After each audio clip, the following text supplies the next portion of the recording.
And we are live. Welcome back, everyone, to the Mecca of Banner podcast. Thanks for joining us today. I'll be your host, Winks. You can find me on Twitter at LCW21. Let's just get it going, go around the horn, see how everybody's doing. Hafey, what's up, brother? You know, I'm actually pumped to be here. Chelsea winning 3 games in a row hasn't happened in a very long time, even if it is against Preston. Hey, I'm happy to talk about it. But yeah, happy to see the boys, talk some footy. And also, I know it might be a little spicy episode. There might be some banter coming your guys' way, so I'm happy to be here. Obviously, you can hit me on the Twitter at Hafey4. But yeah, pumped to be here, Winks. Good, man. Good to see you. Happy you guys got to win this weekend. It's so crazy. I know. I said the vibes are so up with you. It's like unheard of the last 3 weeks on this podcast. You're just like beaming, bro. I love it. Yeah. Hey, I also told you guys it's a new mindset as well. New mindset. New year, new Nikki. Mm-hmm. I love that. New mid-table mindset. Yeah, mid-table mindset. I saw some joke that it was like a pickup line somebody was using, and they were like, "Are you Chelsea or are you a Chelsea fan?" And it was like, "Because you're always a 10" or something like that. I thought that was good. Yeah, no, I agree, Nikki. I think this is going to be a spicy one and such a good one for me to host in particular. But United boys, what's up, Dobes? What's going on, fellas? Good to see a full squad here today. Happy to dive in. I have stuck to my New Year's resolution. My mindset has been good with United. I will say there was a tragedy on January 6th. Another one, I guess I should say, this year. Bielefeld knocked out of the Polka by Union Berlin. So another January 6th tragedy under the belt. Jesus, brother. but happy to be here. Happy to see you guys. I'm happy to dive in. It's going to be spicy. It's going to be spicy today. I love it. It will be. And what's up, big dog? I don't know how to follow that. I don't have any witty jokes regarding the time of year it is or the date on the calendar, but I did have a joke as well that I wanted to kick off with, and it is Arsenal's defense against Liverpool. So feel good being here. Feel good being here. Excited to be here. It's a great week. It's a great week to be a Manchester United fan. Loving every moment of it. You can find me on Twitter at Henry Wind, and you can also follow the TikTok at Mecca of Banter. You're going to get a weekly TikTok from me. Maybe I'll talk about Manchester United the entire time. Maybe these guys won't allow it. Don't know, but we're going to get some weekly content. Going to keep doing it until it asks for forgiveness, not permission. Until the group chat says, hey, fucking stop. Just like our Twitter account. Yes, sir. Mm-hmm. All right. Everybody has access. Everybody has access. That's true. That's what I'm saying. No, I just don't know how you guys find the time to tweet all this bullshit while also I don't know. What's up, big dog? Not much, man. The first thing I did this morning was get on Twitter and get on the Mecca account and start arguing random St. Louisans about a 5-3-2. So, yeah, I'm doing good. Spurs are Spurs, and we keep moving, and we lost half our team to injury or AFCON or the Asian Cup. So, like Ange has done this whole time, we're just going for it, mate, and just whatever. But yeah, happy to be here. Good, brother. Happy to have you. And last but not least, we have a special guest on today's episode. Professor Bucci Main, welcome back, brother. We're stoked to have you. I'm not stoked to have you today in particular, but happy you're back in general. What's going on, brother? Thanks, man. Happy to be here. It's been a crazy few weeks for me. End of the semester is Thursday, and I swear I've given about probably 13 tests in the last 8 days of school. So I am mentally exhausted, barely slept, been grading, but hey, we're here doing it live. And Arsenal's booty cheeks and Arteta's booty ear cheeks. And Trent's the GOAT. That's all I'm going to say, bro. You know what I'm saying? Lucas, I always knew you were an ass man. Always knew you were an ass man. I am, always will be. Nothing wrong with that. Happy to be here, especially tonight, for sure. Good, brother. Yeah, I believe it. He really does pick and choose which episodes he Dude, goes. he does. Very It blows my mind. A month, and all of a sudden they beat Arsenal. He's like, "Yeah, I'll be there, guys. Don't worry." Yeah. Honestly, though, I had no idea because I haven't heard from you, but didn't know that you had all these tests going on. I figured that the last of your tests were right before your winter break, and you said it's been a busy last couple weeks, and I'm sitting over here thinking, bro, you were on freaking Christmas break. What do you like? What do you I know, do it? dude. But that's Look at my kind of a eyes. weird Can you setup. see the bags under my eyes right now? Yeah, you look Like like I you barely, you look like I you ripped barely a. slept. I'm looking for your beard, man. I barely Yeah. slept. No, you look Yeah, like bro. you look like a child. Yeah, you would. 2024, bro. I'm growing the Letty back, or I'm gonna try 1960s. whatever's left. Our YouTube watchers are in for a treat tonight. hmm Keep stroking your face, bud. Hey. All right, What? well, gentlemen, we obviously we didn't have the Premier League this week, which sucked all the way around, but we did have some pretty good FA Cup fixtures that we're going to run through.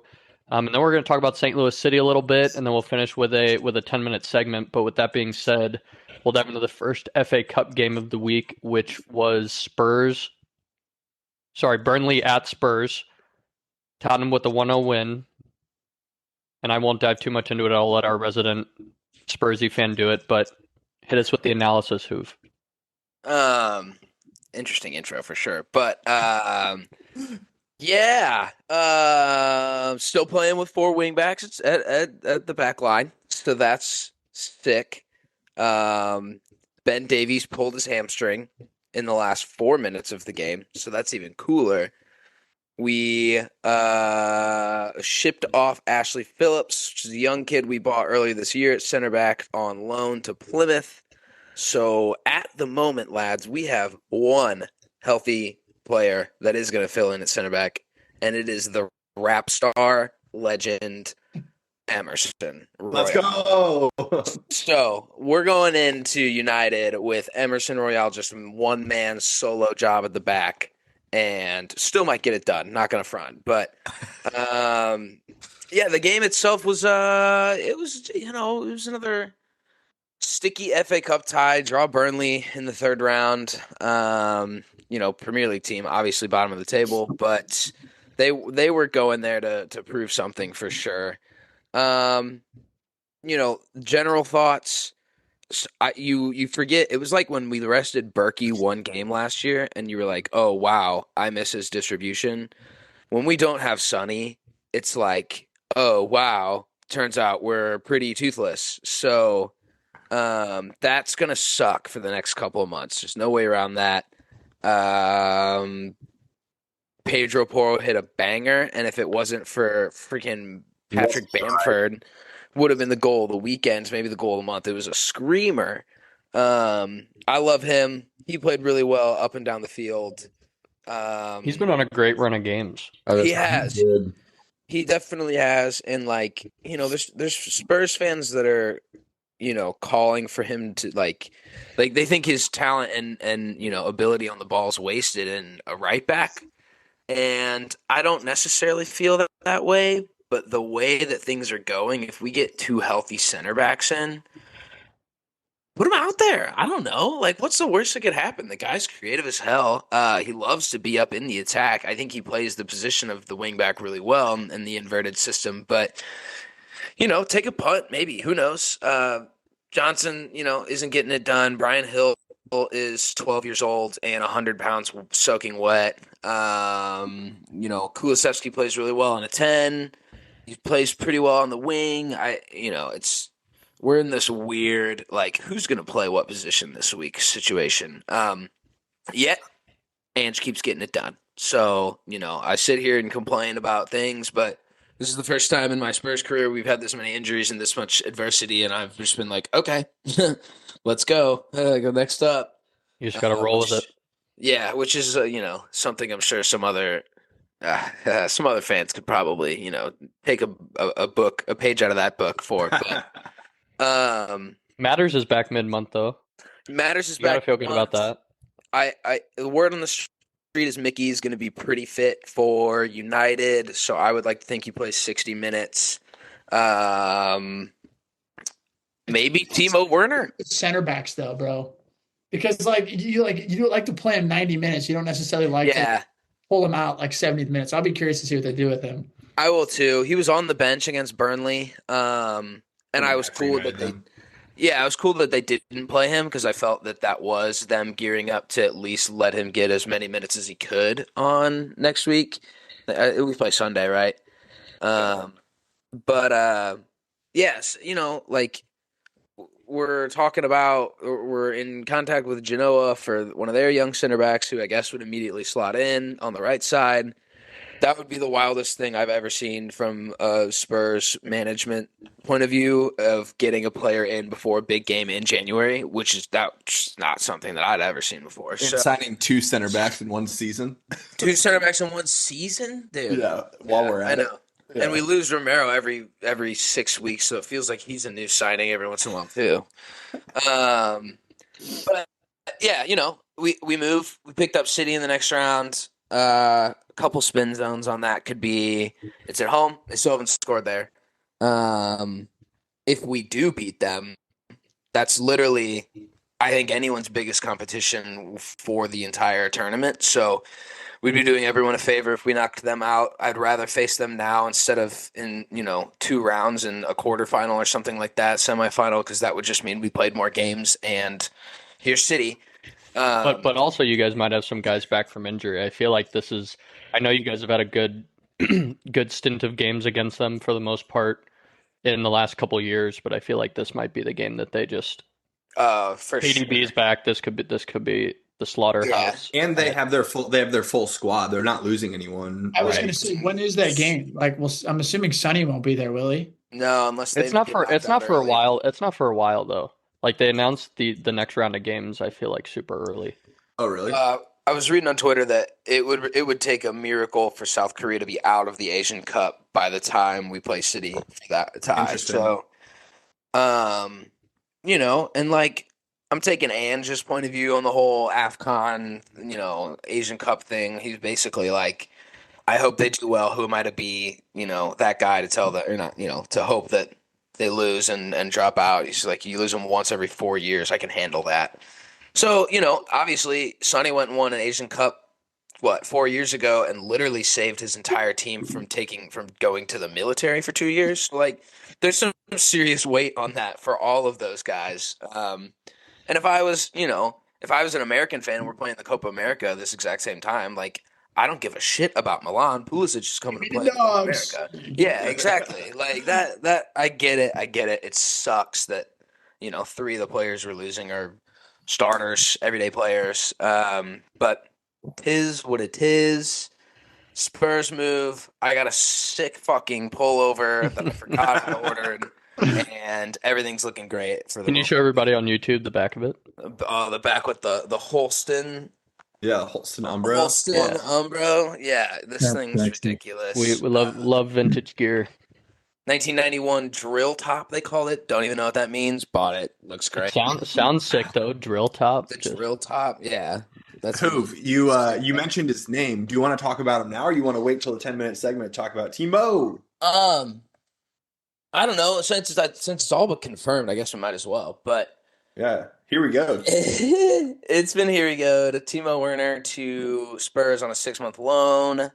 I just there's so many factors here.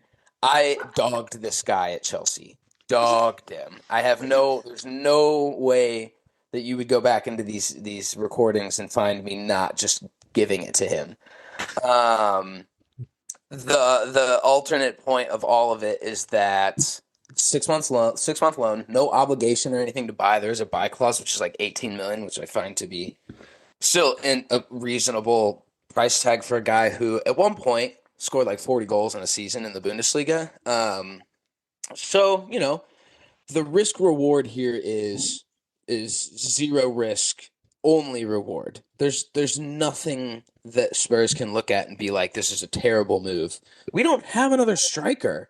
Mm-hmm. Like, we're playing Richarlison, who, on his day will score a nice header and a tap in, but like he's not the Ange style striker that I feel, would fit his system. Whereas Timo Werner's a presser, guy's a relentless runner, covers spaces. If that's what we get out of him, and when Sonny comes back, I think that may complement each other really well. But there's just nothing I like. It's hilarious in terms of football Twitter because everyone's going to give him shit because he probably deserves it. But at the end of the day, like we're not spending any money on this cat. If he scores 4, I've seen people on Twitter like if he scores 4 goals this year, I'll send everyone that's liked this $1, and it was already at like 10,000 likes. So It's so good. like there's just the the narrative around it outside of Spurs is like hilarious. The narrative in Spurs is like, what do we have to lose? There's nothing, absolutely nothing. So, Dude, I genuinely I don't hate it for you. I don't. I think like I mean because he was linked with United for a couple of days and A couple my of down. weeks. Yeah, well, I mean, yeah, but then Spurs came in and like wasn't really linked with Spurs and they just got it done in like 3 hours. So like, it shows the state of United, but I think like the downside that I was thinking through is also like the fact that we just talk so much shit on him. Other Yeah. than that, like there's just no real downside. And Nikki, before you even go there, like, yeah, he wasted so many chances at Chelsea and like all that stuff. But I actually think that even when you get all your dogs back from AFCON and all that stuff, he's going to challenge some of those guys for a For starting spot. Like, yeah. I think he just will. As you mentioned earlier, Brennan Johnson, like he's done a lot of things right, but like he needs some competition on that side. And Timo can kind of play anywhere across the front three. And like, I don't know. I think it's a great signing. And I think the only detractor is just how much shit we've given him And before over the last couple of years. Timo may have missed some chances, but I wasn't like a huge hater of Timo when he was on Chelsea. No. I think he did a lot for the side. you definitely were the first person to be Thomas like, Tuchel deserves a Nobel Prize. You're right. You're right about that. Champions League You're with right on Thomas that. Tuchel and Kai Havertz. Yeah, But Timo. Tuchel also put in a shift with his pressing and his like he was an engine at times for us and making some hard runs. Like yes, he missed a lot of chances, but like I wasn't dogging him by any means. I think the way that he got Go ahead, Huv. the way that he plays, the reward won't necessarily be him scoring. Like those high Totally. turnovers are so important and have happened time and time again that the Spurs have scored off of. That he may not actually be the final product. So Nicky was the first guy to say, even way back then, like you definitely weren't a hater. You were like, look, he's not scoring the goals that we want him to score, but he works harder than 90% of the people on the pitch every game. So that's what you want. Maybe That's Ange looks gets like a deer at some point, but I mean that's another story. I feel like Yeah. most of the chances that we see, like when Sonny's at his best, it's almost in transition because of his pace and it's his Yeah. runs. Totally. And that's what Timo's best. Yeah. Timo's really good at is those in behind spaces. Now the funniest part of it is when he gets like 20 yards near goal, but the runs and stuff is there. And I think that like not that he's gonna obviously replace Sonny, but it's not like a like for like switch because Sonny's finishing is better, but they're kind of the same type of player in a way to where like they're most successful when they're running in behind versus the balls at their feet. And I think that's what Timo's going to have to be. Totally. And I think what'll also be funny is the narrative the last couple months of the season of the Chelsea rejects. Who's better, Kai Havertz, Mason Mount, or Timo? They'll all be in the Timo, Prem. yeah. The The goals Arsenal and the fans are assists. asking if they could pay more. They wanted to pay more for Kai. That was Declan, my boy. Yeah, so Nonetheless, we roll. Yeah. we roll. And I think that's kind of a good transition. Talking about the ex-Chelsea boy, we can head into the second FA Cup match of the weekend, mid-table in the Prem, Chelsea versus mid-table in the Championship, Preston North End. Nikki, take it away. Yep. Obviously, the final 4-0 does not tell the full story in this one. If any of you guys watched it, it was definitely a tale of two halves. The first half was an awful performance by Chelsea and kind of on the roller coaster that is our season of late. Was not really thrilled. The lineup that Poach put out, I wasn't really hating it at first. But then early on in the game, I started to realize that we were playing a championship side and they were obviously going to be sitting in a low block against us. And we had Gusto playing left back, who is predominantly right-footed, and a brand new first start for our senior team, Gilchrist, playing at right back, who's usually a center back feeding in crosses to Broya. So like, we definitely need width in a low block, and those two being our width, putting in crosses wasn't great for us in the first half. Before I go into the rest of the game, I will say Gilchrist, I wanted to give him a shout out. He's obviously a Chelsea boy, and I thought he put in a shift for us. It was only 60 minutes, and it was his first start. He had 95% pass accuracy, 100% tackles won, 79 touches, and two out of two duels won. So I just wanted to give him a little shout. 20-year-old Chelsea Academy boy, putting in a shift for us at right back. But gonna be honest, when he was subbed off the field, is kind of when Chelsea started performing and playing a lot better. We brought in Thiago Silva in the 60th minute. And in doing so, we moved Gusto over to the right side, get our crosses more in, and Broya finally found the net. Once he found the net, it kind of opened the floodgates, and we actually looked like what we've kind of looked like the last two games with scoring some of the goals. One thing I want to bring up is, obviously, we've talked about FOTMOB a whole bunch, and this is a great case of FOTMOB being the worst thing in the world for it. Because it gave Sterling the man of the match, who, yes, he scored a goal, and it was a great free kick. But besides that, he was probably the worst player on the pitch for us. And anytime he had the ball in the first half, turned it over and was getting absolutely worked by the Preston left back. So that made me laugh a little bit, seeing that as the FOTMOB final tally. But I will say he did have a great finish. On a free kick. It was well placed in the top left corner, but that's about it for him. But he was the FA Cup man of the match too, not just FOTMOB. I know, which that blows my mind. Like, if you watch the game and at any aspect, you would have saw that he did not have that well of a game besides his one goal. I thought so. Another thing I wanted to point out was Thiago Silva came on and he immediately scored. Great ball from Cole Palmer. Cole Palmer playing incredible, getting goals and assists for us. I'm really enjoying that. And then obviously Enzo getting on the score sheet as well. Like, I know it wasn't the most pretty goal that we've ever seen. It was kind of a tap in for him, but just him finding the back of the net, I feel like is a good confidence booster for him and hopefully for games to come. But yeah, I mean, I always forget that Enzo doesn't really get on the score sheet too much. Like, I feel like he's a player that scores more than he does, but then like he scored the other day, and that was like his third goal for Chelsea since he signed, which is crazy, which is wild. And especially, like, I think of late, the positions we've been playing him in. I think early on, remember, like the first, like Frank, right when he came, he was playing holding for us and just in this grind position. And like now we have like Caicedo who can sit and frickin' Gallagher who just puts in shifts on shifts on shifts. And I think it frees up Enzo a little bit more. And like we still aren't really seeing like him put away that many goals. So him seeing some bit of the back of the net in this game, I'm super pumped for him, and hopefully it continues in that way. Bro, Cole Palmer's him, bro. Bro, I love him. I hope He's him. I love him. Cole Palmer is the guy. He's nasty. How long is Nkunku out for? So I just saw apparently his recent one wasn't as bad, which is good to see. He said this is from Poach, and this was in prep for the Middlesbrough, his press conference before. He's not going to play in the Middlesbrough game, but he says it won't be as long as they were expecting at first. But what was the injury? I saw. I'll have to look. The next Reece James. Yeah, I think it was his hips. Yeah, it was his hips, but it had nothing to do with his knee. Good to hear. At least. Yeah, I was. Oof. Well, good, man. Congrats on moving on to the next round. Next game of the weekend was Arsenal-Liverpool. Liverpool finished 2-0.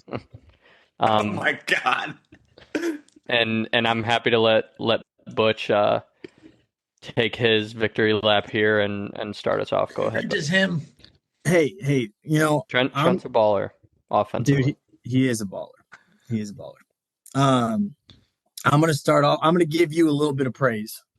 Okay, I like to be a decent bloke when I can, and when you're here.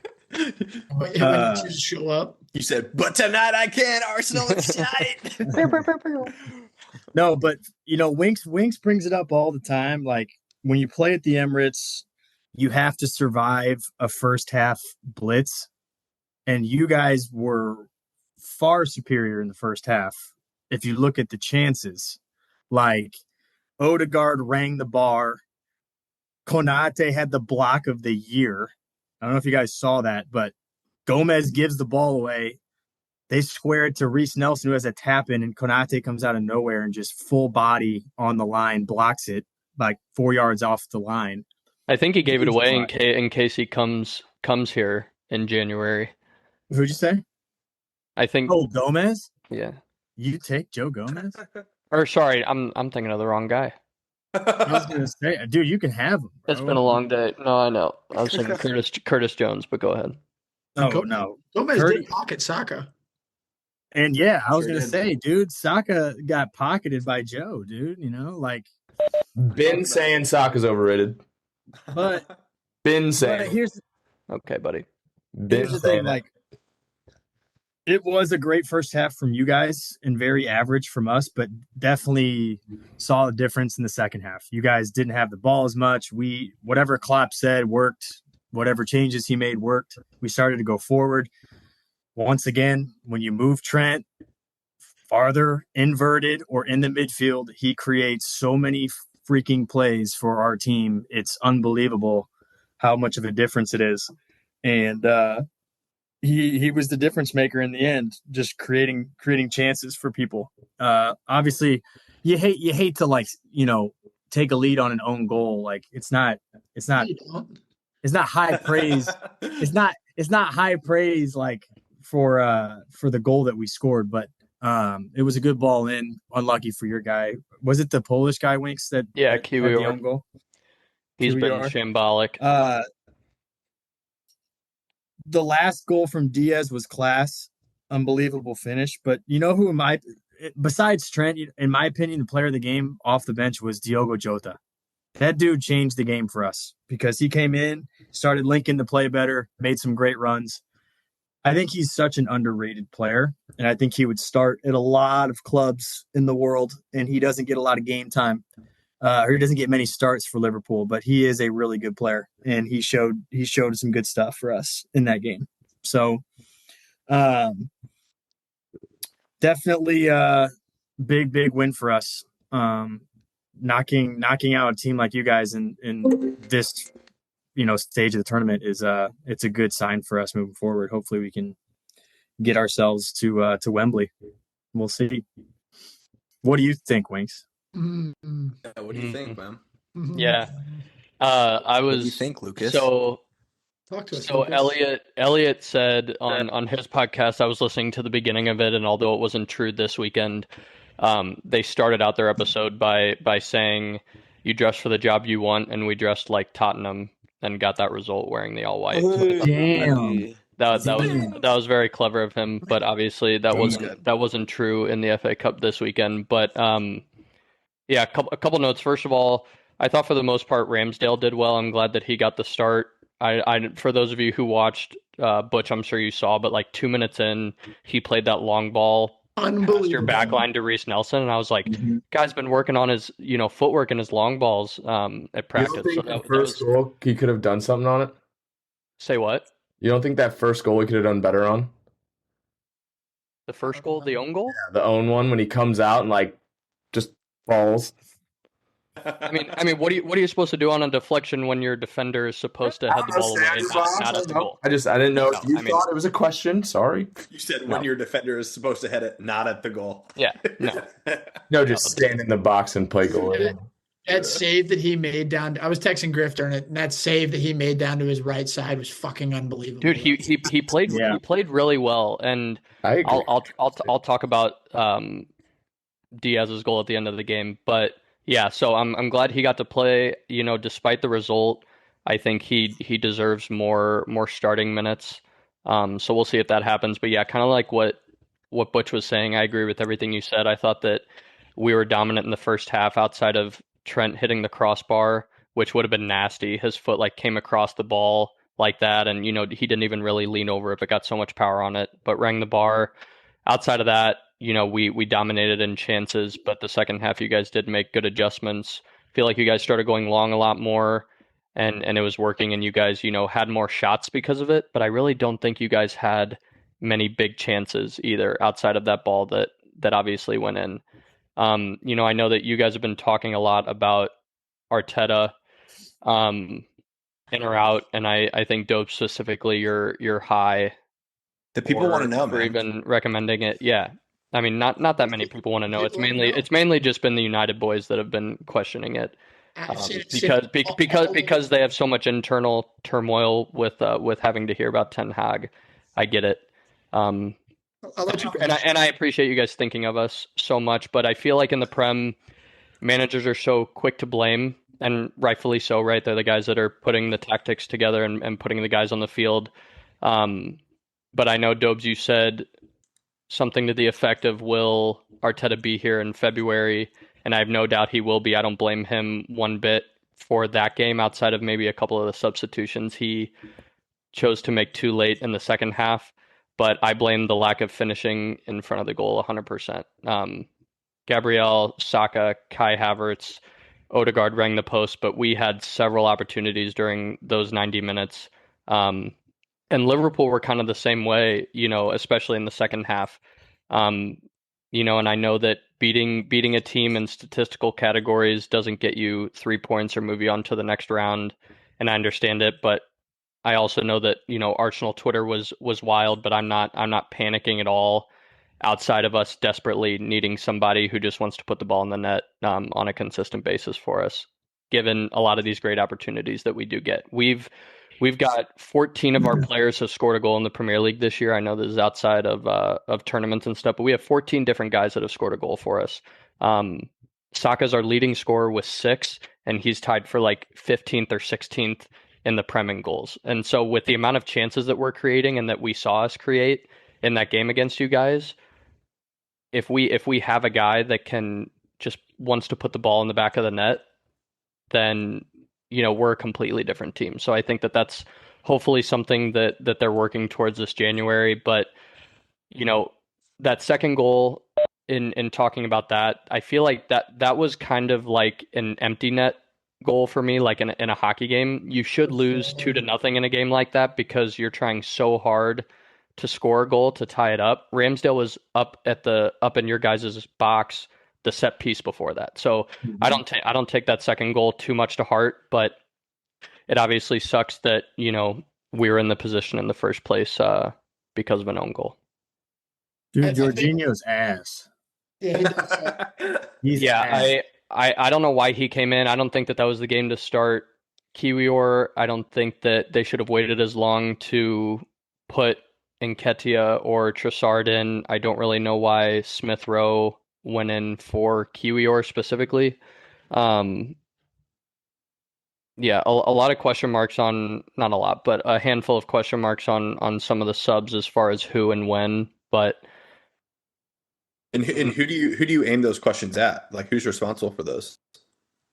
Like, when you say that there's a lot of questions to be asked, like, who are you asking those questions to? Mickey Arteta.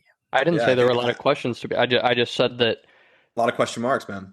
Yeah. Well, I mean, and I said that at the beginning as well. But outside of that, there was nothing else to blame other than the fact that we just couldn't put the ball in the net with the amount of chances we made. Jesus Christ, I'm bleeding. I'm sure you guys. Like, oh my God, man. I'm sure you guys all saw Ian Wright's tweet of, the weird, kind of a weird selfie at the game. It was a weird selfie. The caption was, "We need a killer," and yeah, it's true. And I saw something interesting. It was the speed of attack in terms of this season, from transition to defense to going forward. The fastest team in the league from transition to attack is Liverpool. The very last team from transition to attack is Man City. The third to last in terms of speed is Arsenal. But what's the difference between Arsenal and City right now? A key difference. You have an Erling Haaland. Yeah. You have a Bagsman. And so truthfully, I think the biggest issue right now is, I'm not blaming Kai. I do think that spending that amount of money on a player that you kind of already have in an Emile Smith Rowe or somebody else, or a Trossard who can also do those roles, and not buying a 9 is what's hurting you. And the real reason I like to give shit about Arteta is because, Winks, I consider you a good Arsenal fan. You've gone through a bad skid of games. You haven't turned on your manager. That's what good fans do. That's how I've been about Ten Hag the whole entire time. But I think what we're seeing right now is you're going through this skid right now, but obviously the skid will stop. The one win in 7 games will sort of stop. But having seen what I'm seeing, I predicted Arsenal to win the league this year. Having seen what I've seen with very few comparatively injuries, I don't see a way that, like, right now, a way that this team is going to win the league, because they don't have those match winners. And it doesn't necessarily have to be a 9. You look at City, it's a Rodri. Rodri will step up and score that goal in the 90th minute. It's a Kevin De Bruyne. It's a Phil Foden. It's Bernardo Silva. They have match winners all over that field at each different position, that in that moment, it doesn't have to be Haaland. Most of the time it is. But they have those guys that can step up. And I think that's Arsenal's biggest problem right now. It's not that they don't have a 9, but they don't have a killer. Like, they don't have multiple guys that can step up. When their 9 doesn't score, who's going to be the guy? And I think with just the way that Arsenal plays, and teams just know how to sit deep. And then when you don't have a killer in the box to finish, it just leads to problems like that. So not that Arsenal are figured out, but I do feel like that teams are figuring out how to play against Arsenal a little bit more than they were. Dude, bruh, that's where you got to blame Arteta, man. I mean, this MFer had a war chest of money, and he bought Kai Havertz, bro. Yeah, and it has to be the tandem. Like, and while you were saying that, I was saying that this is like one of the signings underneath the both of them, Edu and Arteta, that I feel like they've gotten wrong. And it's not the only one. I mean, you mentioned, Lucas, earlier, that Kiwior has been dreadful since he came in. Doesn't necessarily mean that it was a bad transfer. He was so cheap. Whatever, came in for a little bit of backup last year when you needed it with Saliba out. But, like, I think that Havertz thing it just makes no sense. Obviously, we have our own opinions on it, but you brought up Smith Rowe or Trossard. Like, the gap in between, like, a Smith Rowe and a Havertz is so small that, like, why spend 60, 70 million or whatever they spent on him to not bring in a 9? Like, I think that they just got that really wrong, and we're seeing the repercussions of that this season in a lot of ways. Mm-hmm. I don't think Kai's been, like, terrible either over the past couple of weeks. It's just because of the transfer, the money, all of it, that he's going to be the first target that everybody's going to point out. Totally. Like, it's like always he's going to be. But like Wink said, it's like that second goal was a completely transition goal. It's you're going for the game. Mm-hmm. Neither team wants a replay. Neither team wants to play again. Arsenal's pushed forward, and it's just bang. What's Liverpool best at? On the counter. Like, Diaz hit and they scored. I saw a quote on that Ian Wright tweet. It was like, that we need a killer, and someone was like, "Look, man, I know Kai didn't have a great game, but I feel like that's a little extreme." I love that. That's great after that. I gotta ask you guys a question, and I think this is a fair question, and it's not talking about his defensive ability. I do have the defensive stats for Trent, that he's only given up 2 goals to left wingers this year, but is Trent the most technically gifted footballer in the world? Bro, he's up there. Who's more technically gifted? He's in the combo At bro. Liverpool. Phil? Period. Oh, okay. Thiago at Liverpool. Phil Foden. I don't know that he's more technical than either of those guys. I don't know if Phil Foden is. Foden doesn't have the passing range that Trent That's does. No way. I'm just saying this because Trent has been unbelievable. I think he's up there. Trent's up there. There's this list of the 20 wingers that he's faced this year. The only goals and assists that he's given up, both are to Anthony Gordon in 2 separate games. And then you look and you add up the passing range, the technical ability. Like, I genuinely think that this guy might be the most technically gifted footballer of all year. There's no way it's only those 2 goals, because I've seen plenty of goals of Trent getting headed over, or the guy at the back him wide open. Yeah. Is that just in the Prem, or is so that many times I can think of off the top of my head? Who scored him? I don't. I'd have to go back and look him. I'm telling you, I can tell you many times and not him. I understand, like, not him getting beat, but like him being not anywhere near the back post or anywhere in his position. Like, that's on him, and I bet you that's not a stat that's looking. Nick, you're talking. Look at that thing on your head, bro. Who hates Liverpool more than anything? I'm with Nikki here, though. Like, we're. Those stats are misleading. In general, most stats in football are misleading. There's only a couple that really are true. And him getting respect because he's been good defensively this year. He's been great. He's been great. He's been great this year. We've always joked about his defensive ability. I think he's so very obvious. Great. poor spot in their defense. I think the statement of like, is he the most technical player? I think is so whack because like it's undeniable the quality. That's one thing he's best at. He's technical. No, I fuck agree that. with No, that. What do you mean? I think Of his course he passing is. form is But great. you gotta hop in here at It's some awesome. point, man. I'm not Yeah, a Liverpool wait, fan, brother. wait. I want everybody right here at your club, name a more technically gifted player than Trent. At your club. Michigan, baby. James Madison. Cap. James Madison. Technically gifted? Thiago Silva. Talking about the Nick, I'm going to smack that hat off your head through the screen, bro. We talking dribbling with Thiago Silva? Or are we talking? We're talking about with Thiago passes, Silva? bro. He leads the Prem in passes. If we want to go there, man sprays the ball. He's making 5-yard passes, bro. Trent's on too. James Madison's still top Nick, 5 of the year Nick. in chances created, Nick, and he's not played. Technically gifted has nothing to do with stats. I'm on your case, Dobes. I just don't know if he's like way above all these players technically wise. Like I think he's up there in Okay, technical with it being a ability. conversation, but I'm not admitting that. I agree. I think I Henry made a refuse. great shout, though. I think healthy Thiago is insane. Agreed. But that's the thing. Like Insane. you think about like there was actually something that Trent did in this game that I haven't really seen out of him that I was like, okay.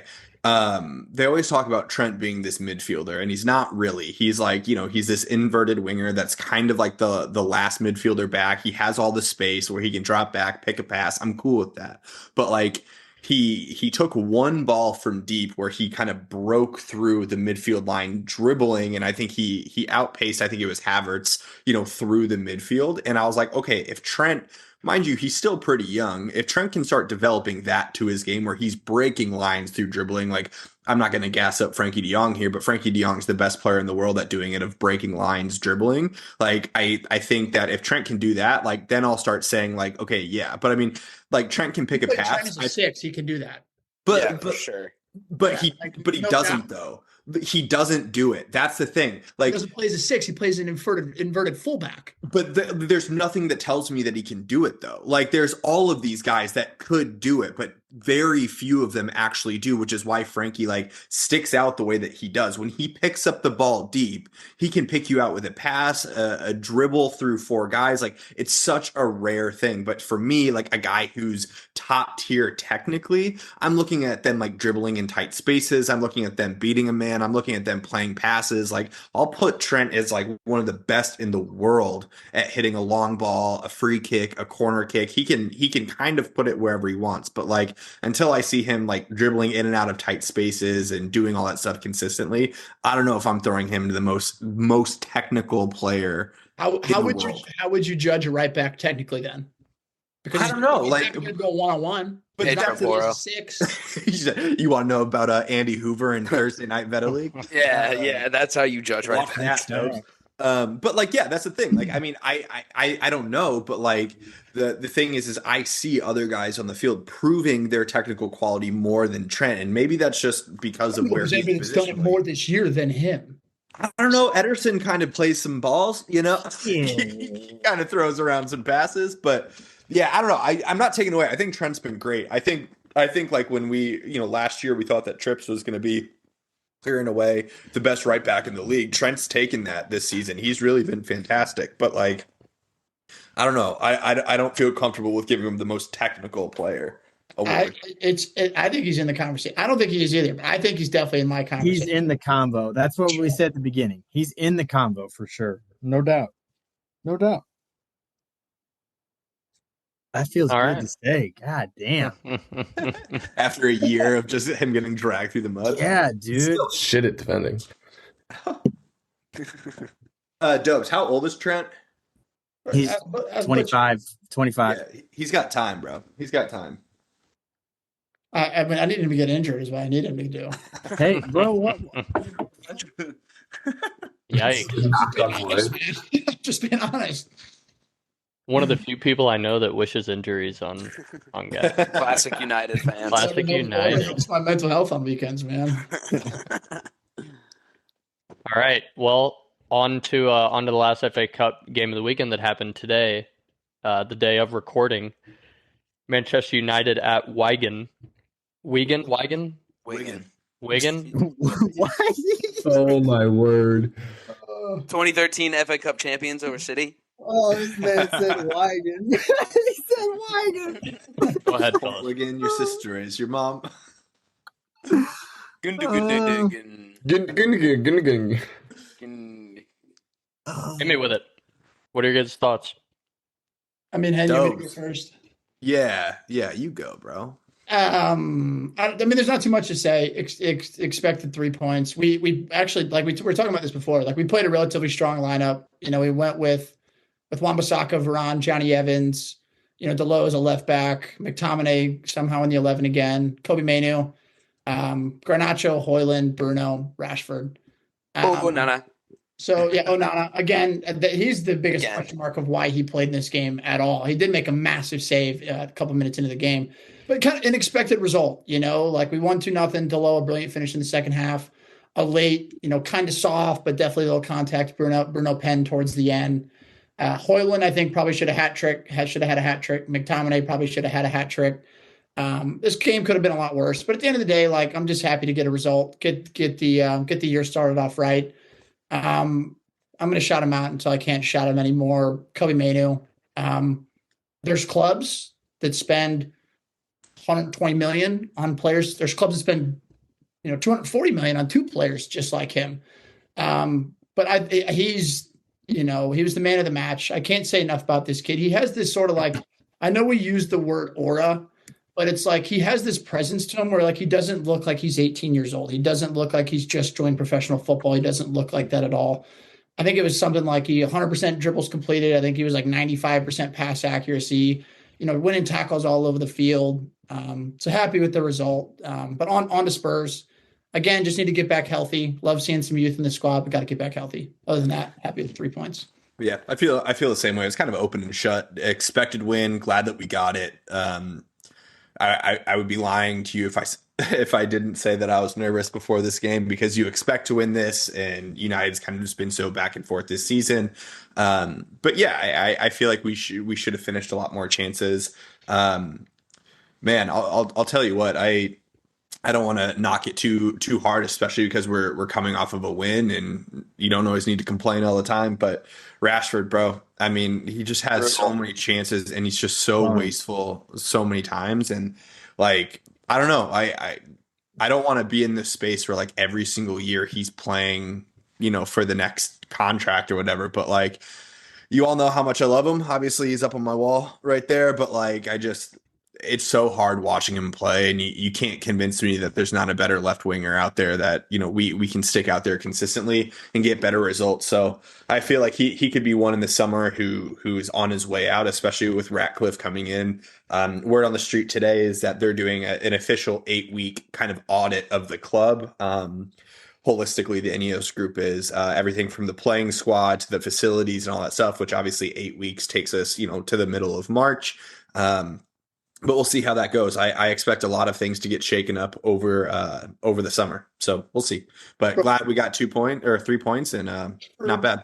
I watched, as any normal person does, watch Goldbridge right afterwards to get his thoughts on the game. Normal person. But he says it's spot on. I think you guys all agree. It's like, if Rashford doesn't score, what does he provide? Yeah, totally. I think that's the issue. Like, Goldbridge called him a one-trick pony. Because it's like the times, and it's like against Wigan, to me, it looked like he was playing Wigan. And what I mean by that, it was like every time he got the ball, he was looking to get to his right foot to try to hit a banger from 40 yards out or whatever it was to, like, get his goal against Wigan, versus, like, if he doesn't score, create, beat somebody, cross the ball, get an assist. Like, he doesn't provide any of that. He hasn't. And I don't know if it's just me being blinded to it last year because he did score 33 goals in all comps and, like, he was flying, but you still have to be able to, like Garnacho, for example, didn't score today, but he was creative. He was electric on the right side. He beat somebody. He crossed the ball. He was combinations inside. So we're getting to the superlatives later, but Rashford might be up there for my biggest bust or whatever that one is, because he's been capable. Yeah. All right. Well, congrats on moving on. With all that being said, 3 points in. 3 points is 3 points is 3 points. Even in a competition that doesn't count points. Yep. Nonetheless, win is a win is a win. All right, boys. Well, that wraps up the FA Cup segment. We're going to move on to our hometown club, St. Louis City. We just got an announcement today that we signed a Danish left back, Nicholas Dyer from FC Midtjylland. What do you guys think about that? I know that actually I want to let Hoove go first on this since he was in all the Twitter banter this morning. First things first. We identified weak parts of the team, and wouldn't you know it, Lutz went and got players to fill the weak parts of the pitch. That's insane. I swear they listen to our podcast. From literally any fan perspective of any team ever. That shit doesn't happen. So that's the first thing. And let's we trust until it's backwards. I need him to give me a reason to not, because he's playing. Yeah, Dobes replied to our tweet earlier. He's playing Football Manager on hard mode right now. Like he's finding gems. We obviously don't know a ton about these guys. And then we got another right back. I don't remember his name, from Hammarby, maybe. Swedish league. I think we have, was it 6 or 7 Scandinavians now on six, I think.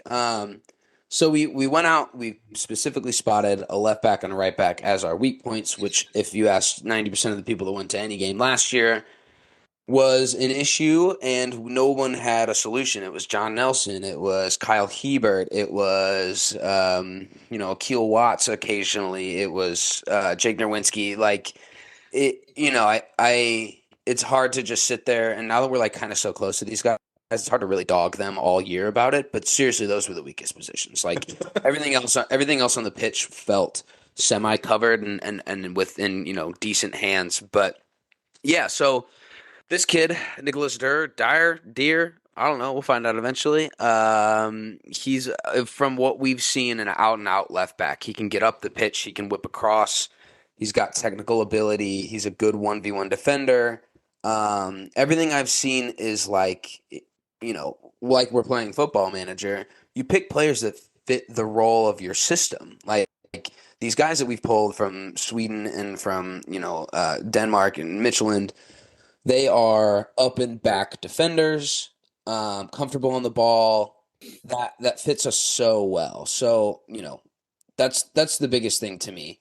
The number one thing that worries me, and if I can find him on Twitter, I'll shout him out. But this guy was like, he responded to one of our tweets, and he's like, so excited to see some 5-3-2 ball. He's like, I think we're set up perfectly now for that. And I wanted to vomit. I've seen enough 5-3-2 in my life under Conte and Mourinho that I don't ever want to see it again, personally. But he also brought up a good point. So, you bring in 2 pretty high quality, or at least higher quality wingbacks, definitely leaves us stronger now at the back than we probably are up top. I don't even know necessarily about up top, but just towards the front. Pressing with 2 strikers is always nice, though, to be fair. It is nice. And, someone else said, Klaus is 6'2", Adrian's 6'4", or 6'5", or something. We didn't whip crosses last year. So, a 5-3-2 sets us up a lot more for that. My concern is the press. The press starts with Klaus, and then it goes to whoever's in the 10, which I think we still need to fill because Lowen apparently doesn't want to play that position. And then you've got, your formerly Stroud and maybe Indiana, or, an Alm on the right. That's where the press commences. So when you play a 5-3-2, and I'm no statistician, I'm no tactician, but my mind is, those guys are going to have to play up way, way, way higher for us to be able to play that role or play that style. But then that just leaves us really exposed. So I'm concerned about that, although it does feel that it's kind of setting up that way. But nonetheless, we covered some spots. Really excited about that. I'm cool with the Chris Durkin pickup too.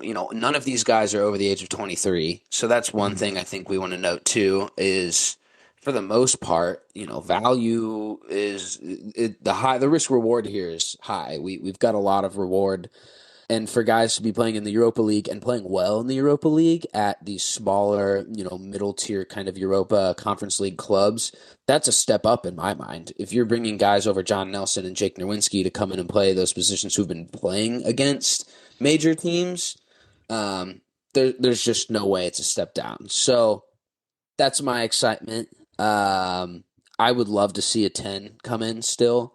And, Paulo Dybala is only 12 mil. If Carolyn Kindle's got it in her pockets, I doubt it. But guys, someone like that, to me is about the only thing left. I know Dobes said before we even started, I think we've got 28 of the 30 slots filled. One or two might be loaned. We still haven't registered the Japanese kid from Wake Forest yet. So there's still some malleability and some flexibility. But, we're covering spots. We started last year. We played really well last year. We had a lineup that no one had anything, we had no thoughts of, obviously. How are we going to just depict on what we were going to look like? And now we have a identity and a style. Filling those spots, I think, was great. I like that draft pick too as well. I watched a couple of highlights and I liked what I was seeing. Box to box 8, I love these, this Japanese kids' attitude towards football is different now. It's different from whatever we've seen. I mean, Matoma, you could list a bunch of these players that are playing in the Japanese national team, and they all just approach it academically. He wrote a freaking thesis on dribbling and how to do it. This kid sounds very similar to the fact that he's a student of the game, extremely coachable, plays an 8, plays a 6, plays a 10. Loves getting up and back. The positives are all there. It's just whether or not it turns into production. So, Wake Forest has some good products too. Wake Forest is a freaking program. Yeah. And Lutz, we trust. I think we just got to trust his talent idea. I mean, obviously, we can watch these comps all we want, and there's not going to be any comps of their mistakes unless you're David De Gea. But I think it's one of those where we have to trust Lutz. Who hit the nail on the head. Wing backs were terrible last year, so we went and got 2 wing backs. Yeah. Let's hope they pan out. I'm worried. My biggest concern is that we lose Lutz, to be honest. I'm at this point right now, I'm more worried about him than I am Klaus, Lowen.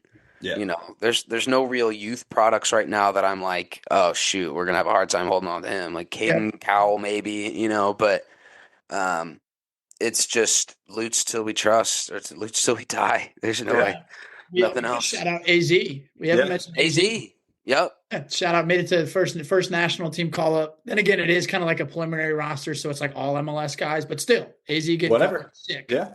That's really cool. I think this is the first time in my football career as a U.S. men's national team fan, as a St. Louis City fan, that I'm getting a little touchy on some of these major U.S. men's national team, accounts being well, there's 5 players in this group that are even worth looking at. The rest are shouldn't even have call ups. And I'm you know what? Hold on. That's an AZ though. I don't know if he was the right pick either personally, but give him his flowers and let him go see a few balls. That's where no way around it. All right, well said. I know that I'm stoked to see both wingbacks in action, and hopefully we're not done in the transfer window yet.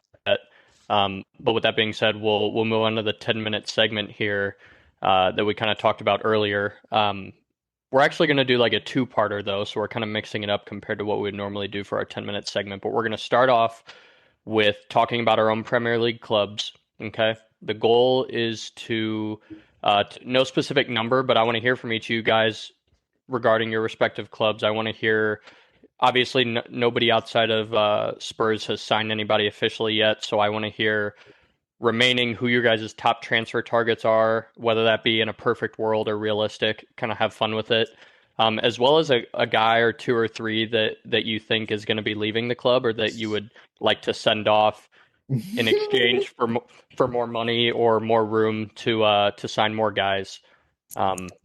So it doesn't really matter who wants to start. Actually, we'll go backwards from the order of games. So Butchie, start us off. What's going to happen in Liverpool in January? What's If you had to give the main player I want, because both of our left backs are hurt until Say it. March and April. Say it. Is Say it. huh? Say it. Say his name. I don't want Luke Shaw, bruh. No. Say it. Nah. Huh? Say who you're gonna say. Just go. I want Estupiñán from Brighton. Oh. I thought you were gonna say Robbo from Fulham. No, I want Estupiñán, bro. He's a dog. He's an absolute dog. Give me that. And he's young. He's like 23 years old, man. Brother, Yes. you know who I think would thrive at Liverpool? Grimaldo from Leverkusen. He'd be a stud Brother, too. it would be unreal. He'd be a stud too. I mean, Robbo turns 30 in March, so like he's gonna start slowing down. And Estupiñán is 23, and he's lighting up the Prem. He'd be a hell of a signing, and I think he would fit Klopp ball for sure. I have a hard time thinking that he goes. There's not a team in the league that he wouldn't make better. Yep. Yeah, he's a dog, bro. He's a dog. Are we only doing 1 week? Who do you want? No, do a couple. Yeah, do whatever you want. Leave. I was going to Who say else do you want? Henry mentioned him earlier, but I've been wanting him for a while. I think Klopp would turn this kid into a monster, just like he did with Mario Götze. And when he was at Dortmund, he turned Götze into a beast. And that's Florian Wirtz from Leverkusen. Yeah. Bro, if he played for Klopp, I think he'd be an absolute monster. It's a wish list, huh? Yeah, I was gonna say. So we're doing like summer transfers, not January transfers. Oh, well, yeah, I guess that's more of a summer one, yeah. But because he probably wouldn't leave the best team in Europe, right, arguably, who haven't lost That'd a be game. so fucked to do Xavi like that. Yeah. But those are the main two. Like, you give me Estupiñán right now, 100%. Give me him right now. I think a deal would be doable. I think it'd be a lot for Brighton to give him up, but I think that would be doable in January. Who do you want Yeah. out, Butch? What? Who do you want out? Who do I want to leave? Yeah. Yeah. I mean, I would not. I'd be. I can't say honestly nobody, because I would say Joe Gomez, but Matip tore his ACL, and we only have 3 or 4 center backs healthy, so we need to keep Joe Gomez. So you What do you do with Carvalho, bro? He got recalled from loan. What's happening with him? I'm not a big fan of him, man. He's I going to don't know. Hull. What? Really? He's going to Hull on loan. I think I saw it today. It's confirmed. That's good. Yeah, I think He's it's not gonna ready. hold. He ain't ready for the Prem, but I'm not a big fan. I got to see more out of this kid before I give him. He's not ready for Liverpool. I think he could do it in like a lesser side and get the experience. But Did he like, come he's from not ready Fulham? for Liverpool. Yeah, he did. And he lit up the championship. He Yeah. was being regarded by everybody, but he's just not ready for a top 4 team. Mm-hmm. Mm-hmm. I agree. It's fair. That's my wish list. You give me those two, bro. Bro. Happy camper. Oh yeah. I love that. United boys, what about you? And we can start on your end. Yeah, mine's easy. I think it might be like a kind of a rogue shout, but I want Karim Benzema in on a loan, on a 6-month loan. He's not playing in Saudi. Like he's really not enjoying his experience there. I know that he's older, so I don't want to buy him.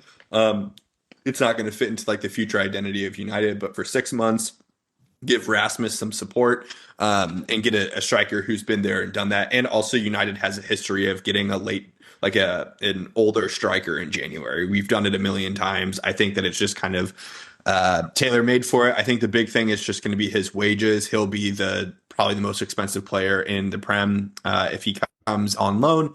But that's who I want. And the other one is I want Todibo from Nice as a center back. I think both of those deals are doable, especially with Ratcliffe owning Nice. I think that there's something that can be done there. And then finally, I want what's his name, Ashworth or whatever from Newcastle, the director of football. I know it's not like a player signing, but if we can get him locked in with Paul Mitchell over the next couple of weeks, I think that'd be huge for anything going forward with United. And then as far as outgoing, number one is Scott McTominay. As crazy as it is, I think we could get 25-30 million for him, and United desperately needs that money. We do not have that money. Sancho getting out to Dortmund for 6 months will be massive for him, and the wage bill, that'll be huge. And I think other than that, I think getting Pellistri out on a loan, Ahmad, if we're not planning on using him the second half of the season, out on a loan would be fine. But McTominay is top of the list of being sold. Before this season, I would have said Maguire's number one, but we've had to rely on Maguire a lot this season. He's played well when we've done it, so he's staying at least till the summer for me. Yeah, I'm with Hen. First off, I don't think we're going to sign an old striker. I have no idea who it's going to be. It's going to be 2 days before the window's over. Once we finally get some loan money for a few players, And it's going to be Woot. Honestly, that's not out of the question. Bro.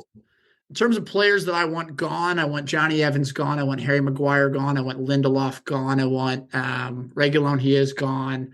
I want Ericsson to be gone. I want McTominay to be gone. I want Hanel to be gone. I want Martial to be gone. I want Sancho to be gone. I want Anthony to be gone. Who am I missing? Rashford. Just bring the kids in for the rest of the year. Yeah, no, seriously. Like, if you want me to be realistic, if we're kind of going who needs to lead the club, I think that's there may be 6 to 7 guys in the first team who I think you can genuinely build around. The rest can get fucked, in my opinion. But yeah, Benzema, sure, Benzema. You were in that moment. You very closely remind me of that United meme from years ago, where he's like, the reporter asked the little kid in the United jersey, "Who's your favorite United player?" None of them. They're all shite. Yeah, I mean, yeah, it's that we're in a situation right now where Hen said it earlier. We're in a situation where we're going under a full review of the entire club, and I think for us to move forward, it's like we've gone through how many managers now, and the same players are still here. Like, eventually, you got to get rid of the dead wood and the players that have been part of the leaks and all the other shit going out. So it's like they're going to be stuck with us till of course they're at the end of this year. But there's a long list of players who need to leave. Yeah, it is the one thing that I'm at least semi optimistic about with the new ownership coming in, that they will be able to clear out some of the deadwood, because as bad as we've talked about Manchester United signings and how much money we spent, we haven't been able to sell a goddamn player to save our lives. So like if we can clear out some of those guys that Dobe said, and even take a hit on the asset, like I'm fine with that. We just got to get these guys out and be comfortable with like signing some lesser known guys, some 10 to 15 million, pound signings. Huge. Realistically, I think the only obviously Sancho, but I think the only like real like outgoing this January is going to be Martial. I think he's going to be the real he's going to leave, I think. Yeah. Besides striker, what's the next position you guys really want to see? Center back. I need right-sided center back. Okay. Yeah, we need somebody. I love Varane. He's not. I think we should keep Varane. He can't play every single game, but we need a right-sided young center back who can come in and play next to Licha. Yeah, and I want Todibo from Nice like that. That's what I would do. Fucking all. Take Chalobah. He's a dog.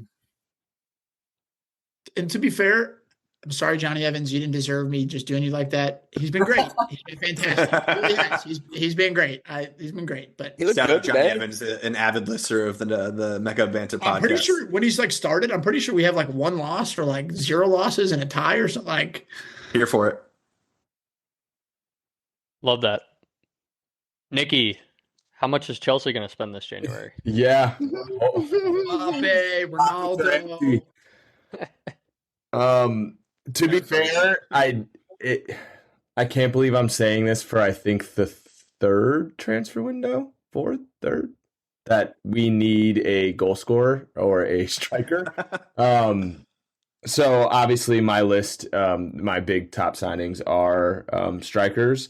I have Osimhen and Ivan Toney as my top 2.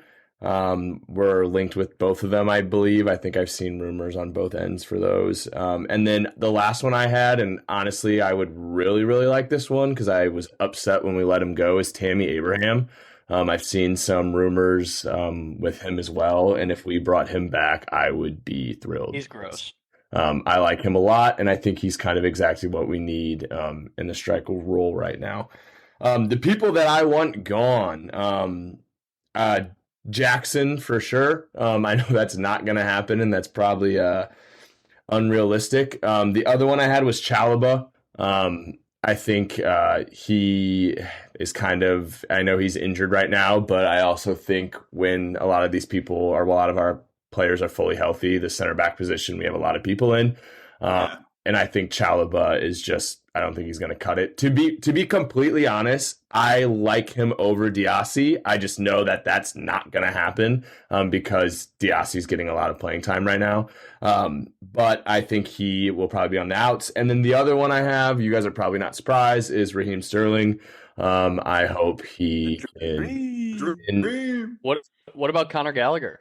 Sell him high. Gallagher, I saw the rumors. That was the next thing I was going to say. Some of the rumors that I saw, I wanted to talk about. I'm all in for Chelsea making money on him. Conor Gallagher, coach just came out and said that he's very happy with his performance and the club is very happy with him. I don't think he's leaving. I would hate to see him leave, to be fair. I think he's actually put in a shift and he's kind of won me over this year. So 180. I don't think he would leave. The other rumor I kind of wanted to bring up that I just saw was the Henderson rumor. Of possibly bringing him on loan. That'd be wild. I think that would be wild as well. And like at first, obviously, I wanted to fucking gouge my eyes out and throw up to the side of that because he's probably similarly how you guys were talking about Timo. Like he was probably the most dog person I ever talked shit on this podcast. Hey! Former PFA Player of the Year. But I think. I do, on the only good side, if that were to happen, I think he would bring experience into a very young side, which I think is kind of needed. Hey, you need a goal scorer. I heard Eden Hazard's still available without a club, so you could bring him back. True, very true. We have so many wingers. Henderson always seems like one of those guys to me. Like he puts his football like kind of above everything, which is why I was surprised he went to Saudi. I mean, he's making $700,000 a week in Saudi Arabia. How do you even do a loan out of Saudi Arabia, bro? How do you negotiate that? Like, I can't take you guys decided to send midfield after spending $220 million on two. Yeah. Yep. Mm-hmm. Also, Henry put it in the group message before, but Maatsen going on loan to Dortmund. To be fair, I'm actually really excited for that. Like, I'm happy he's going there. He's a dog. I hope he gets a lot. Like, I hope he gets some good playing time. I think our side fully healthy, he's struggling for minutes, and I think with the little of competition that we're in this year, he would be better suited at Dortmund getting more. So I'm kind of pumped for that. I didn't get to read into like the buyback clause or anything like that, but like hopefully it's just someone we retain after he goes on loan for a little bit because I do think there's a player in that. I do too. I think he's great. Yeah, but I'm actually pumped for him. Like I think he's going to get good minutes there. I hope. By the way, shout out Boley. He was at the Golden Globes last night. And spending millions on Shohei. That's why I'm interested to see if we spend a lot of money this January with all the. That's why I don't think any of us are expecting anything less. You have a direct okay with it. Frame of reference now because shit, dude, I don't know. You spent a lot of money with the Dodgers. Like you just dropped $780 million. Yep. Well, he's deferring 90% of it, and he loves deferring contracts. Yeah, he'll have to pay up. Imagine if they allowed that in the Prem. Todd Bowley would go crazy. Crazier, I should say. But all right, Hoove, what are the Spurs gonna do? You guys got a lot of injuries. I know that you got a couple coming back fairly soon, but outside of Timo, what does Ange and crew need to do? Yeah, the immediate one is it Remu Dragoshin? Say what? Yeah, also couldn't tell you. The center back, you mean? Mm-hmm. Yeah. He's quality. Couldn't tell you much about him. Dobes sent me some comps, and comps are just that. But Genoa, 22-year-old center back who's playing every day, 90 minutes. Guess he's been pretty solid for them. That's the immediate. I think another center back just has to happen because we lose one every 2 matches, it feels like. So for him to come in would be huge, at least underneath Romero and Mickey. He'd play a lot for the most part. And then, I don't have a ton of guys that we can send out. Like Eric Dyer might be on his way to Bayern, and I think that's the biggest one that I would even say, even if there wasn't a rumor, it's just his time. Loyal to the club, whatever, yada yada yada, servant. But it's time. He just doesn't fit the system. He's not been good enough for 3 years. Bro, you guys having the center back issues and then them asking Ange if they can afford to lose Yeah. Dyer. He like no wholeheartedly was like, yes. He like sat there for a second. So like with all these center backs, and you just sent Ashley Phillips out on loan. Like, can you afford to lose Eric Dyer? He like sat there for a sec. He goes, yeah, yeah, we can. So that says a lot. Yeah, I'd love a center back. The Conor Gallagher rumors grown on me, but I just 60 million for the kid No. right now. That bothers me. Really? I would He's not love. 60? I just No. don't. I don't think he's worth 60. I don't think he's worth. I think he's worth. I think he's There's worth some 60 in English tax on January. that for sure. Yeah. Yeah, English There's text. the English passport tax on that. He's still I think he's 60 in January for a team that needs him desperately. I think he's 40 in the summer for a team that, needs someone like him. I don't think that Spurs do, outside of right now where Basuma's gone, Sar's gone. Gallagher's 23. I think that's a good price tag for him. To be fair, I think it's too much. Like I don't know. I think 60's high, but the English tax thing is real. Like I don't think he's going to go for less than that. But I think that it's too If he high. goes from a top 6 to a top 6, you're gonna get Timo was not on my wish list. I don't, it's like you don't want anyone that's going to come in and take Matter's spot. No one is really going to come in and take Matter's spot unless you go find, a Dybala or even, I don't even know if he does kind of thing. But I would love to see maybe another winger, some competition. There's a lot of youth on those sides right now. Without Sonny, we've got Hill and Kulusevski and Brennan Johnson. Some certified strength on the wing would be great. Butch is so close to the camera Butch, right what now. are you doing, Can't big look dog? at anything else. But yeah, I don't know. Everything's changed in the last 2 weeks as to where I thought I wanted players, but now we've got holes and gaps and need players in like right now. So that'll change your perspective. But yeah, step back. I'd love a winger. Summer, get me a center mid. But with the healthy team, the guys are some dogs. So we just literally have only seen 2 matches with a healthy team. So Fair. I'm happy to round this out. Yeah, so I've got 3 off the top of my head that are fairly realistic. Actually, I'd say they're realistic, whether it happens in January or in the summer. But more pressing than anything, pretty much what my whole spiel was talked about during the game review earlier. But we need a striker as well. We've been linked super heavily with Victor Boniface from Bayern Leverkusen. Just got hurt.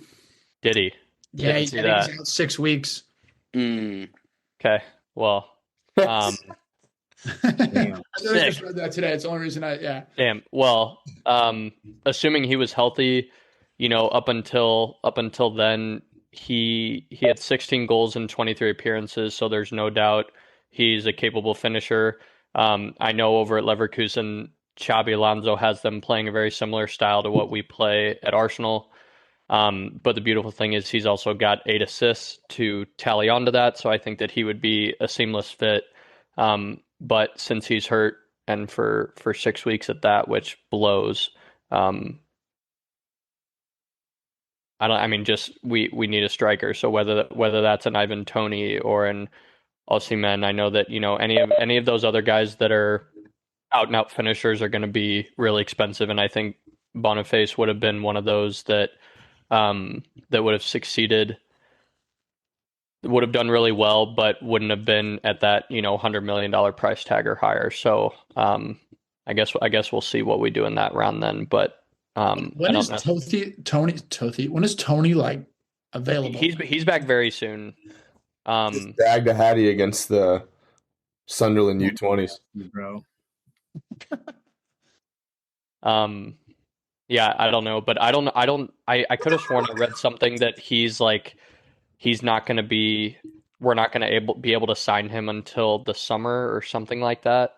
because of how that worked out, or it had something to do with like how the whole David Raya thing worked out with Arsenal buying them from Brentford. It'll be kind of it's something similar regarding that they probably won't sell him to us in January, so he may end up going somewhere else, but we'll see. So we need a striker. January 17th. Okay. So yeah, that would be great as well. We also need a right winger, so that way Saka can get some breathing room. Bench. Yeah, he can find some bench. Yeah, guy needs it. Smart. It's very smart. So I think that Pedro Neto would be. I'm so sick of it. But I think Pedro Neto would be a sick signing, given that Saka's the only left-footed right winger that we have, and Pepe's out on loan right now. I think we should just, release him altogether. But I forgot you had him still. Yeah, but I think that we need him, and I know that Reece Nelson and Gabby Jesus have played on that right side a couple times, but I feel like Pedro Neto offers a different kind of threat that the other two don't. So he would be sick. And then lastly, Amadou Onana from Everton. I think that with Thomas Partey being hurt all the time, 23 years old, he's like 6'3" or 6'4". Yeah, it'd be huge. Yeah, I think that again with like all these rumors about Partey's future at the club, I think that we need somebody that can. We see already Declan Rice playing box to box, but I think that having somebody besides a Jorginho behind him will really unlock his ability to do what we've seen him do best, both for West Ham and for us so far this season. So those are kind of my three. But with Boniface getting hurt, obviously, I'll have to pivot there. But I think that Ivan Toney would still be a good one. I just know that Brentford are asking an absurd amount of money for him. So at his age, I don't know how worth it is. Knowing that outside of Jorginho, we don't really sign a lot of older players. So I don't foresee that necessarily happening. And then, yeah, like I said, we need to release Pepe. We need to get rid of Nketiah. We need to get rid of Mohamed El Neni. And I wouldn't be surprised if they got rid of a guy like Reece Nelson as well. But I think everybody else, for the most part, is Partey going to AFCON? No, He's not, because of air quote injury. That's what's on the books. But it's on the books. Yeah, is what it is. So we'll see. I think that I know that the January transfer window just opened, but I think it'll get, typically it gets spicy right at the end of it. So I'm excited to see what all our clubs do and who chooses to spend money and who doesn't. With that being said, we'll move on to our Mecca Banner mid-season awards. So I know last week a few of you guys weren't here, but we went over our predicted team of the season from last year, from the beginning of the season. So instead of going over that this week, we're just going to do a couple of mid-season awards. So we'll do this quickly. We'll go through, but we'll start with Player of the Year. If a couple of you guys want to chime in, say it. I don't want to say it, but Salah for me. Yeah, it has to be. Dobes, I want to hear you say it. I won't. Dobes, I want to hear you say it. I promise you I won't. I saw some. I don't know if you guys watched the most recent pitch side where Tom Garrett was talking about how Salah's got all the goals, but when he doesn't score, like he just ghosts. That's true. Stop, bro. Stop. You can't pick anybody else, bro. Yeah, it's got to be Mo at this point. Who do you have? Richarlison. Brother, I'd take Sonny over Richie. Yeah, facts for sure. For sure. Richie got a big ass nose, bro. Pour over Richie. He's got he's got a very attractive girlfriend now, so that could play into it. You never know. We'll see. All right. Underperforming Player of the Year. Rashford. Jesus. Rashford. Ooh. Jesus. Jesus. I think we're getting exactly what we expected from Jesus. I mean, what I expected at least. 3 goals in 16 games. I mean, him and Markey have the same stats, bro. Nico Jackson. Marcus has looked That's worse. a shout. That's a good Trip- based on Trip- expectations, I guess. Trips has to be in there too. Oh, I like Trips. Trips? Trips has been bad, bro. I Terrible. mean, regardless, like, still at the end of the day, he still created one of the most amount of chances in the league. He's had like 2, 3. No, he's had a couple. Like 4 bad matches. I don't know about sure. I think all right. Jesus and Rashford. Jesus, Rashford, Trips, and Nico Jackson, but I don't think anybody was expecting anything crazy out of that, so that's you can't really. Yeah, more than this though, for sure. Yeah. All right, manager of the year. Emery. Unai. Unai Ball. What? Yeah. Bro, Insane. bro, they're in second, bro. Second place in the Premier League. You're in Bro, With second. how many, with what? With 2 years under his belt and 2 and 4 transfer windows. Bro, he's got John McGinn. I would argue that right now the top of the Premier League table is as close as it's been in a decade. And he just has them in playing- second. Ben Davies and Emerson Royale as center backs for 5 matches straight. That's insane. They are 5th, and they are motoring. They are keeping it together, playing a system and style that is built from this man with players that can't play it. Players that don't even fit in the system, that shouldn't even be at the club, and they're killing it. Bro, Not Emery, kicking Ange is insane. Emery plays terrorist ball. I love that you guys love watching it. Emery has It's turned, awful. bro. He got Mohamed Kudus. Everyone would be doing great with him. Get out of here. He doesn't have Mohamed Kudus. He's at West Ham, bro. Oh, yeah, you're right. Shit. Diaby. Diaby, that's what I was thinking of. Nah. Bro, he turned Ollie Watkins into prime Alan Shearer, bro. Ollie Watkins wasn't terrible. Ollie Richarlison Watkins didn't have wasn't any bagging goals. Needed a a goal manager. a game. Ollie Watson was playing decently.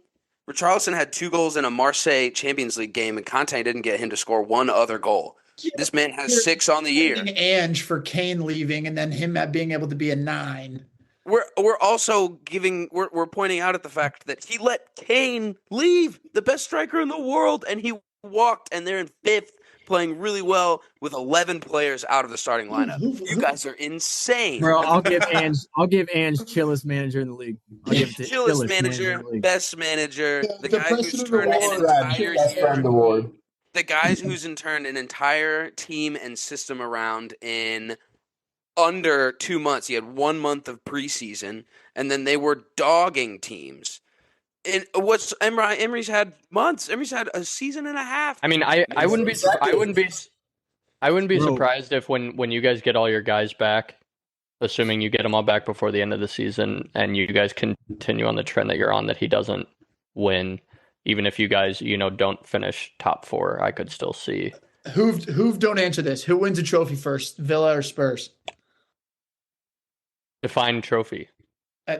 Carabao Cup. Tiger Cup. Villa.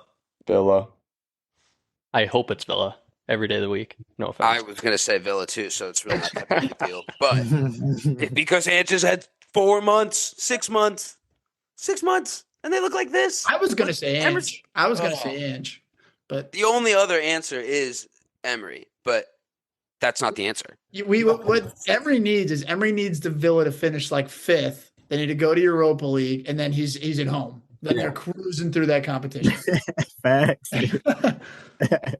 All right, and then lastly, I think it goes without saying, but we have the goal of the year. For Garnacho, does anybody have? Yeah. Oh, Slam dunk. Patrick Slam dunk. Bamford. Bamford's not Dude, the that bro. was disgusting. Nah, though. Garnacho's was better, bro. But I still think we have more to see. There's been a couple of bangers this year, and we still got half a season, so All right. we'll see. Hopefully, we see a couple more bikes. I'd love that. But yeah, Jen. So today's episode we covered the 3rd round of the FA Cup. We covered St. Louis City and their transfers, Premier League transfer goals, rumors, etc. And then finished off talking about our midseason awards. So if you made it this far, just want to take a moment to thank you for listening. through. And, we're all super grateful for you guys following along on another episode of the Mecca Banner podcast. And for those listeners, we'd also appreciate it if maybe you guys left a review on whatever your listening platform of choice is, whether that's Spotify, YouTube, Apple Music. That helps us to get in front of more people so that they can listen to our bullshit. But yeah, also check us out on our socials. Henry is back and is the king of TikTok. Episode 22 in the books. Cheers, lads. Cheers. Yeah, boys. Cheers, lads.